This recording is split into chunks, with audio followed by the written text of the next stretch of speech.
দর্শক, গাইবান্ধা 2 আসনে রয়েছেন আমাদের সহকর্মী ফেরদৌস জুয়েল। আমরা তার কাছে চলে যাচ্ছি সরাসরি।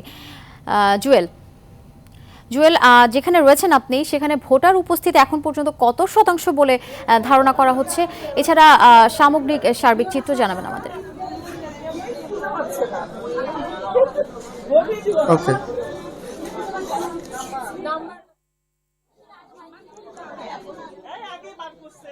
প্রশ্ন শুনতে পাচ্ছি না।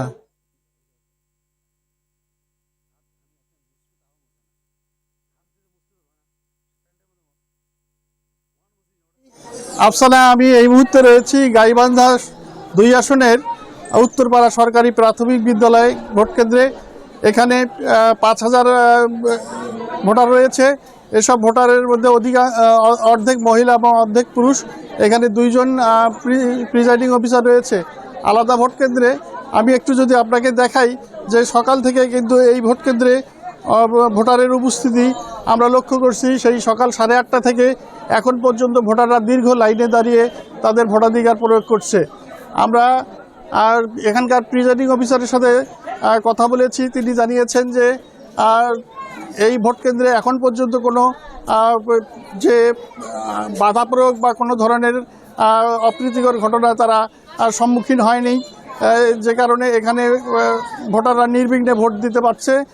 আপনাকে জানিয়ে রাখি যে গাইবান্ধা এই সদর আসনে মোট ভোটারের সংখ্যা 4,11,460 জন এবং এর মধ্যে পুরুষ ভোটারের সংখ্যা 2,02,034 জন।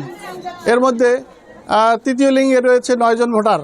হোয়াইট প্লাস প্রো সেনসিটিভ স্কয়ারে মাঠের বাইরেও তো আমরা এভাবে দেশপ্রেম দেখাতে পারি। আমরা সকাল থেকে আরও 2টি কেন্দ্র আমি পরিদর্শন করেছি, গাইবান্ধা সরকারি উচ্চ বালক বিদ্যালয় এবং গাইবান্ধা ইসলামিয়া উচ্চ বালক বিদ্যালয় এবং মুন্সিপাড়া 1 নং সরকারি প্রাথমিক বিদ্যালয় ভোট কেন্দ্রগুলো ঘুরে দেখেছি। সব জায়গায় উৎসবমুখর পরিবেশে ভোট গ্রহণ করা হচ্ছে এবং ভোটাররা তারা নির্বিঘ্নে ভোট দিতে পারছে। কোথাও কোনো বাধাবিঘ্নের লক্ষ্য করা যায়নি। ভোটাররা উৎসবমুখর পরিবেশে ভোট দিচ্ছে।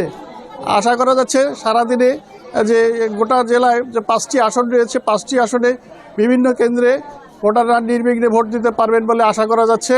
গাইবান্ধা জেলায় 5টি আসনে মোট ভোটার 21,90,400, ভোট কেন্দ্র রয়েছে 6,000। জুয়েল, আপনি আমাদের সাথেই থাকুন, পরবর্তীতে আবার আপনার সাথে যোগাযোগ করব।